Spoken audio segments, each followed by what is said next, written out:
Hey there, you looking kinda cute. Don't forget to subscribe and check out my other socials for more. Enjoy. Marvin slouched on his threadbare couch, surrounded by crumpled job rejection letters and half-finished art projects. His talented hands, once full of promise, now lay idle in his lap. A knock at the door jolted him from his brooding. He dragged himself up, running a hand through his unkempt hair before opening it to reveal his old college buddy, Charlie. "Hey, man, you look like hell," Charlie said, pushing past him into the apartment. His crisp suit and perfectly coiffed hair were a stark contrast to Marvin's disheveled appearance. Marvin grunted, closing the door. "Thanks for the news flash. What brings you to my humble abode?" Charlie's eyes darted around the cluttered space, taking in the empty takeout containers and discarded canvases. "I've got a proposition for you, one that could solve all your money problems." "Oh, yeah?" Marvin raised an eyebrow, skepticism dripping from his voice. "And what's the catch? Sell my kidney? Rob a bank?" Charlie chuckled, perching on the arm of the couch. "Nothing so dramatic. You know I work at Femme Fatale Advertising, right?" Marvin nodded, a twinge of envy twisting in his gut. Femme Fatale was the hottest ad agency in the city, known for their cutting-edge campaigns and astronomical budgets, and their strict women-only hiring policy. "Well," Charlie continued, lowering his voice conspiratorially, "I've been thinking. The agency's been expanding like crazy, and they're desperate for new talent like yours." Marvin snorted. "In case you forgot, I lack a pretty important qualification for working there. You know, the whole being a man thing." Charlie's grin widened. "That's where my brilliant plan comes in. What if you weren't a man? At least not as far as Femme Fatale knows." The silence stretched between them as Marvin's brain struggled to process Charlie's words. "You want me to pretend to be a woman? Are you out of your mind? Hear me out," Charlie said, holding up his hands. "I've got connections. We could get you a complete makeover. Hair, makeup, wardrobe, the works. A few voice coaching sessions, maybe even some hormone treatments to soften you up a bit. With your bone structure and artistic talent, you'd be perfect." Marvin paced the small living room, his mind reeling. This is insane, illegal, completely unethical. "And potentially very lucrative," Charlie countered.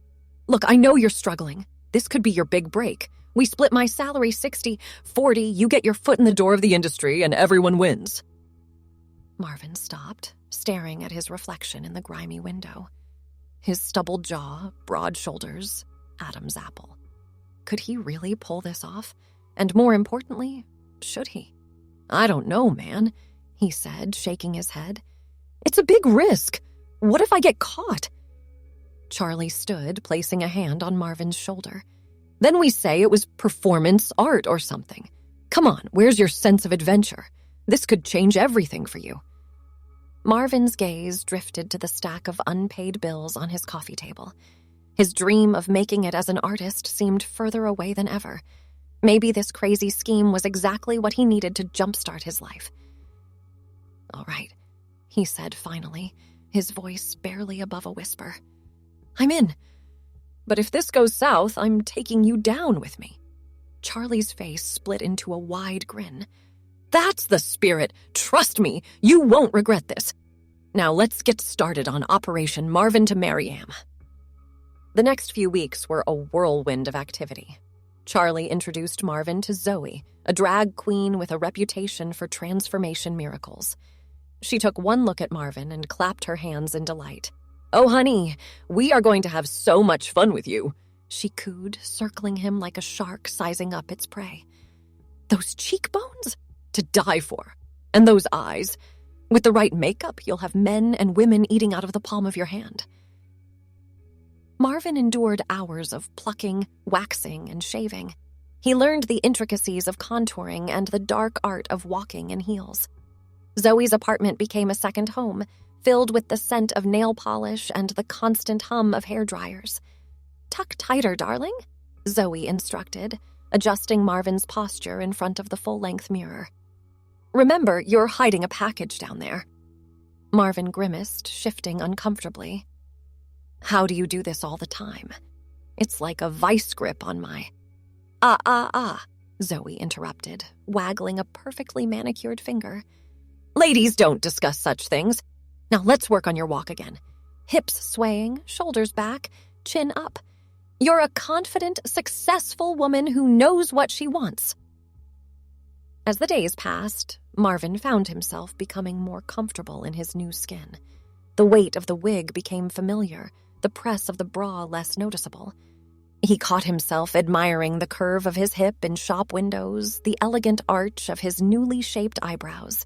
Charlie arranged for hormone treatments, explaining that it would help soften Marvin's features and make the deception more convincing. At first, Marvin balked at the idea, but as he saw the subtle changes in his body-smoother skin, a slight swelling in his chest, he found himself oddly pleased. It's just for the job, he told himself in the mirror each morning, tracing the new contours of his face. But a small part of him wondered if that was entirely true. The final piece of the puzzle was voice training. Charlie introduced Marvin to Vivian, a speech therapist who specialized in transgender clients. She listened to Marvin's deep baritone and shook her head. We've got our work cut out for us, she said, handing him a set of vocal exercises. But don't worry, by the time I'm done with you, you'll sound like Marilyn Monroe herself.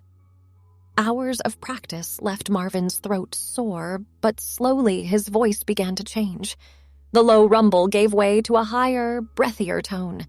He practiced in secret, whispering conversations to himself in the shower, on the bus, in line at the grocery store. Finally, after weeks of preparation, Charlie declared Marvin ready for his debut. They stood in Zoe's apartment, surrounded by racks of clothes and mountains of makeup. All right, Marvin, Charlie said, a mix of excitement and nervousness in his voice. Time for the big reveal.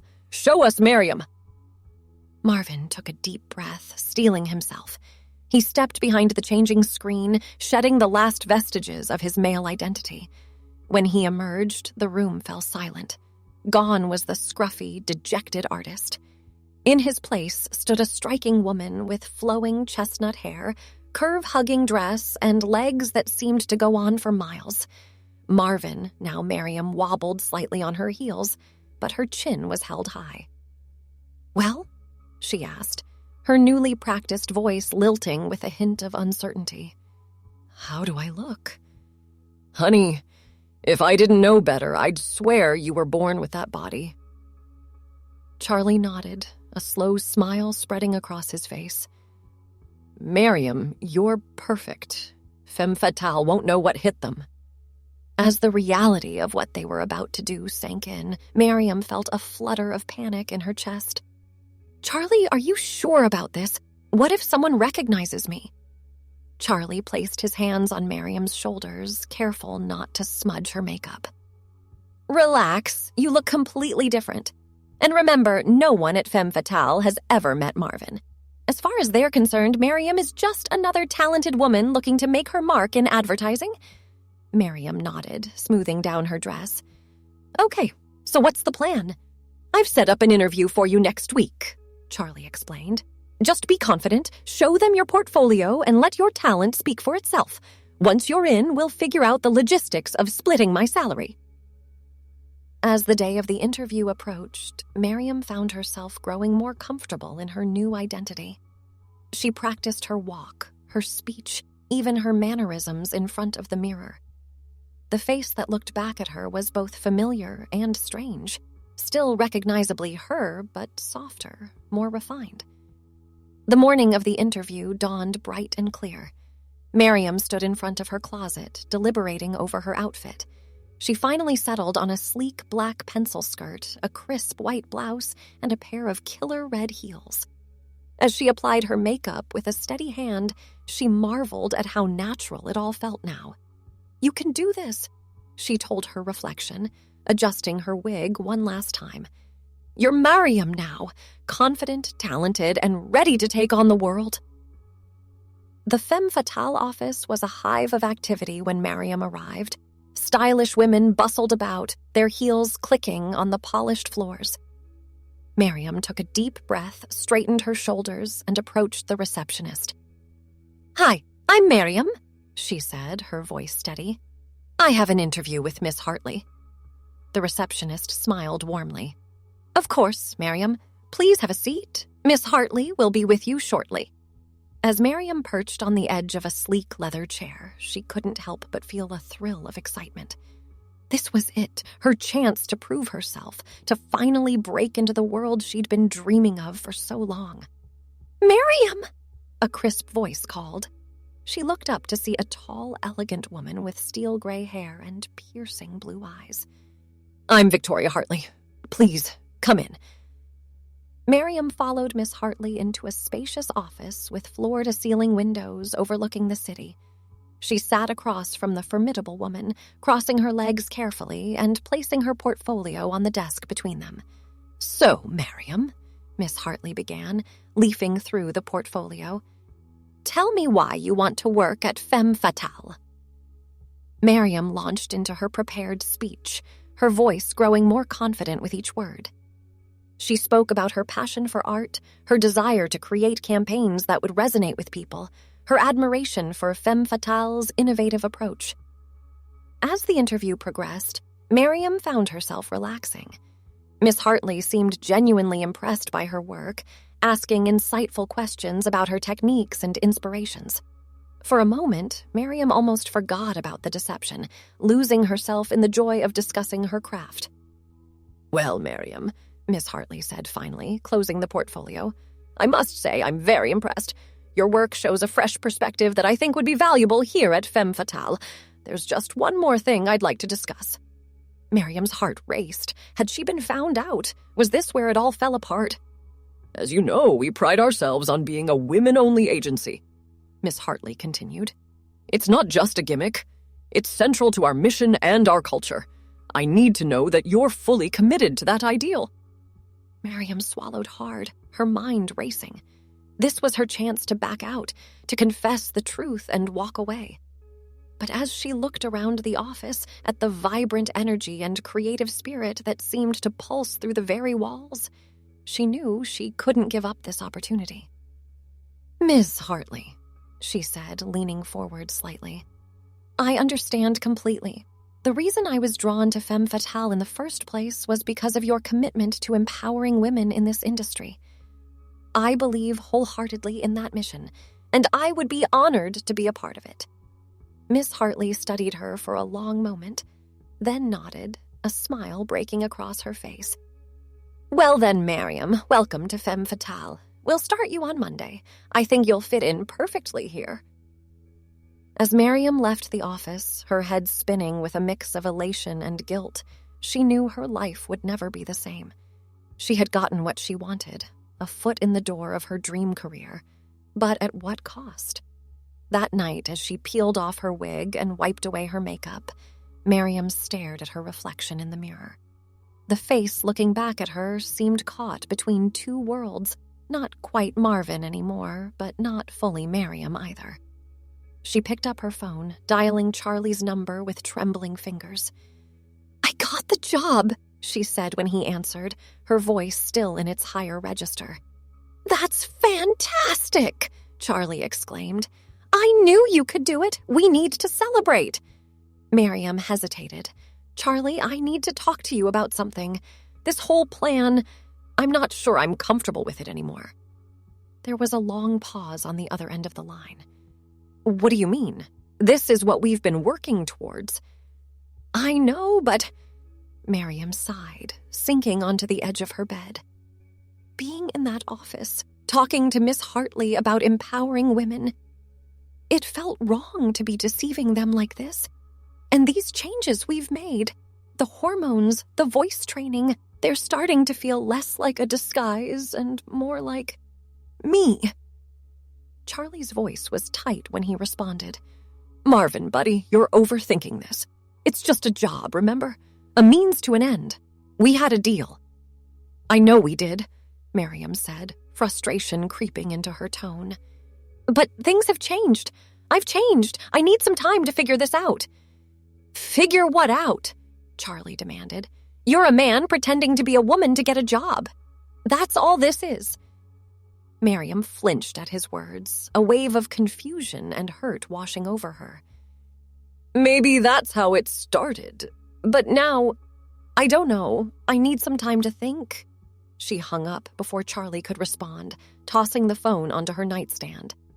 As she curled up on her bed, still in her interview outfit, Miriam felt tears prickling at the corners of her eyes. What had started as a desperate plan to jumpstart her career had become something far more complicated. The line between Marvin and Miriam was blurring, and she wasn't sure which side she wanted to be on anymore.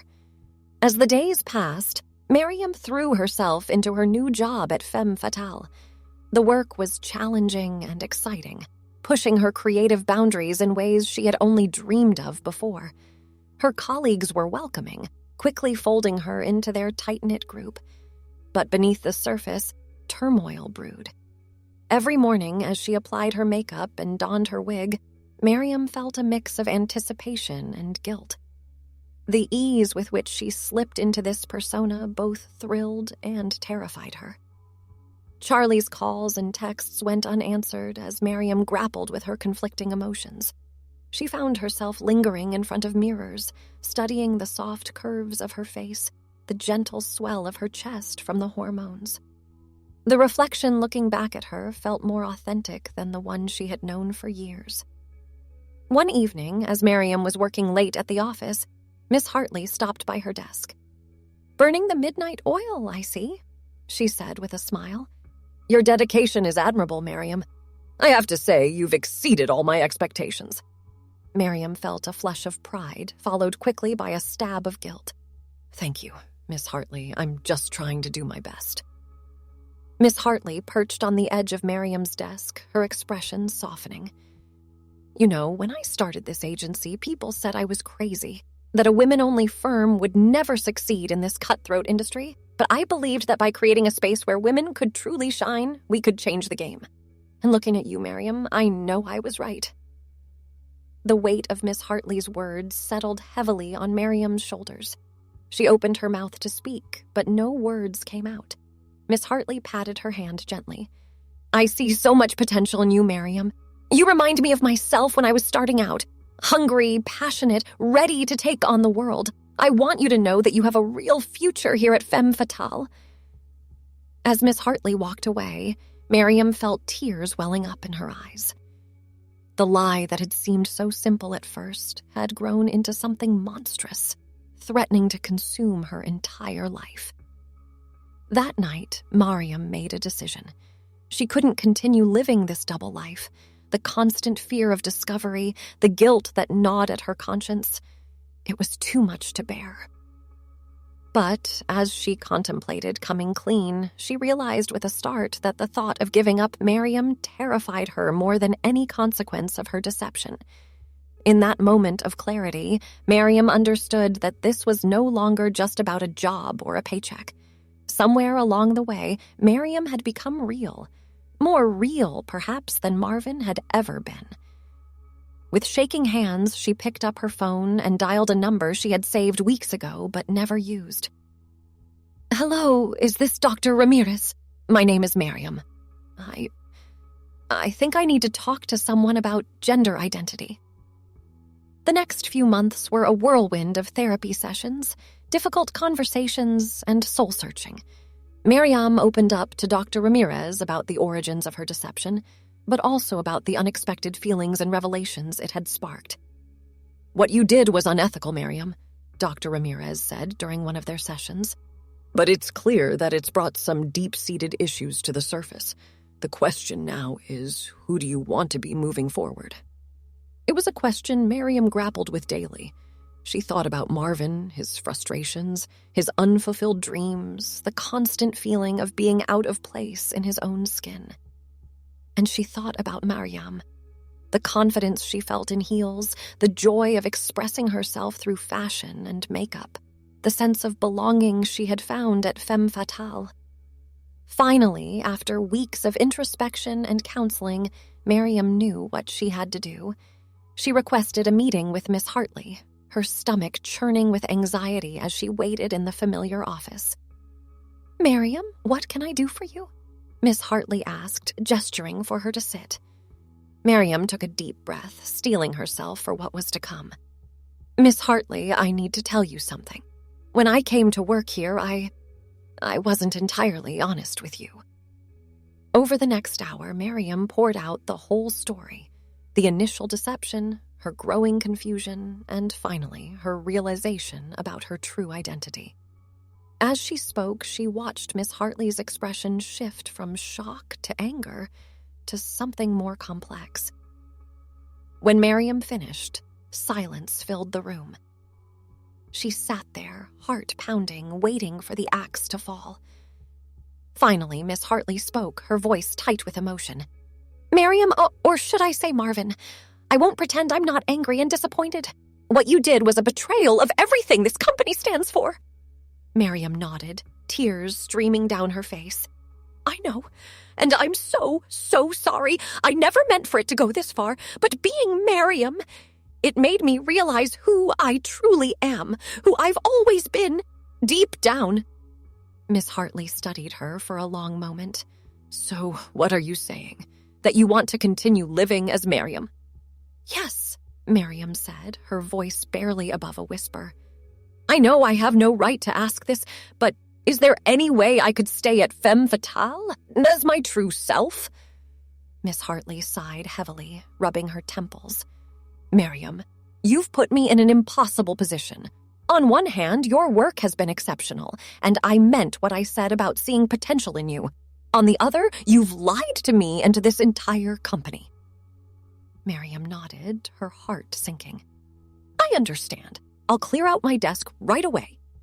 "Wait," Miss Hartley said, holding up a hand. "I didn't say that. What you did was wrong, make no mistake, but if what you're telling me is true, if you are, in fact, a woman who has been struggling with her identity, then firing you for finally embracing who you are would go against everything I believe in."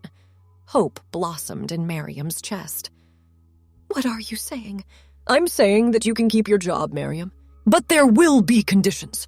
You'll need to make a full disclosure to the team. You'll be on probation for 6 months, and you'll need to continue seeing a therapist. And you'll have to work twice as hard to regain the trust you've broken."